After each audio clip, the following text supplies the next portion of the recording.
कामी उठलं अरे बलात्कार केला. नमस्कार, मी संभाजी पगार आणि तुम्ही पाहत आहात लोकशाही माझा SP न्यूज मायनस आवाज जनतेचा हक्क लोकशाहीचा. काल दिनांक 3 ऑगस्ट 2026 रोजी धुळे जिल्ह्यात एकलव्य संघटना महाराष्ट्र राज्य यांच्या वतीने जिल्हास्तरीय बैठकीचे आयोजन करण्यात आले. या बैठकीला संघटनेचे संस्थापक अध्यक्ष शिवाजीराव ढवळे प्रमुख उपस्थित होते.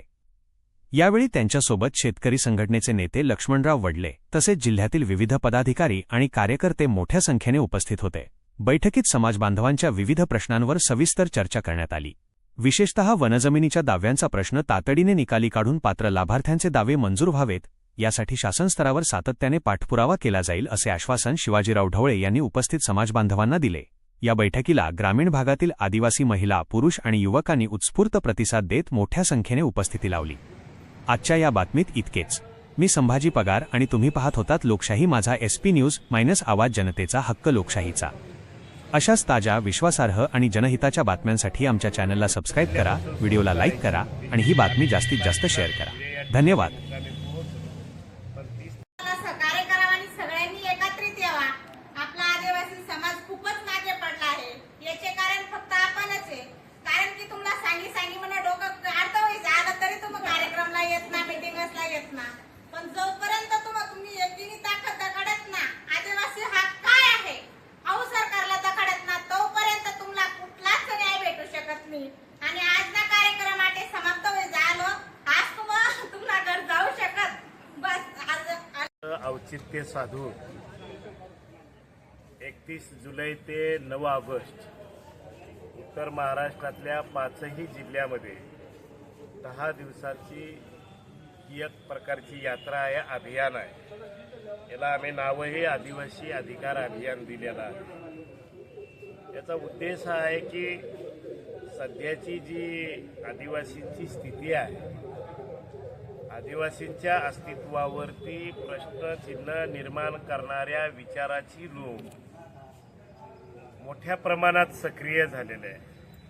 आदिवासीचं वनवासीकरण करण्याचं षडयंत्र सरकारच्या माध्यमातून मोठ्या प्रमाणामध्ये चाललेलं आहे.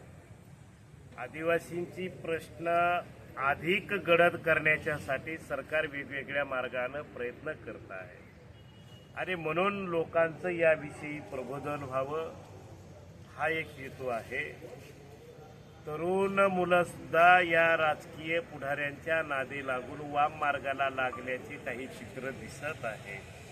अशा वेळेला या तरुणांना सुद्धा संघटनेमध्ये जोडून घेऊन संघटनेची ताकद अधिक कशी वाढेल याच्यासाठी प्रयत्न करावं आणि ह्या सगळ्या नवीन मुद्द्यावरती चर्चा करून या 10 दिवसाचा हा सगळा अभियान संपल्याच्या नंतर मराठवाड्यातील काही जिल्हे, पश्चिम महाराष्ट्रातले काही जिल्हे ही दुसऱ्या टप्प्यामध्ये केल्याच्या नंतर 1 लाख लोक मुंबईला, नाशिक टू पायी घेऊन ह्या सगळ्या प्रश्नाची सोडवणूक करण्यासाठी सरकार विरुद्ध निघणार आहे आणि ते प्रश्न सोडवल्याशिवाय आम्ही मुंबई सोडणार नाही याचं मार्गदर्शन करण्याच्यासाठी या ठिकाणी ही 10 दिवसाची पदयात्रा, आपलं पदयात्रा म्हणण्यापेक्षा ही यात्रा आहे, हे अभियान आहे, ही अभियान आम्ही काढलेलं आहे.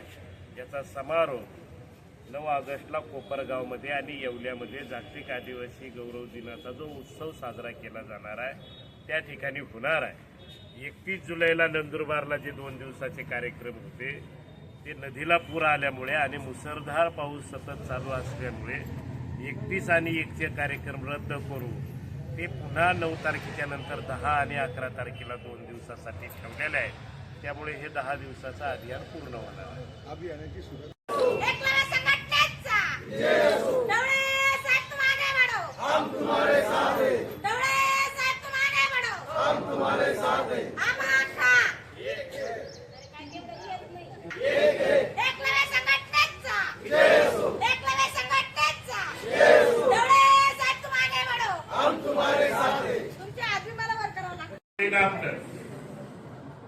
एवढ्या वर्षात पिढ्या गेल्या आपल्या कष्ट करण्यामध्ये काय बदल झाले? बदल करायचं तो स्वतःच डोकं तर चाललं आता.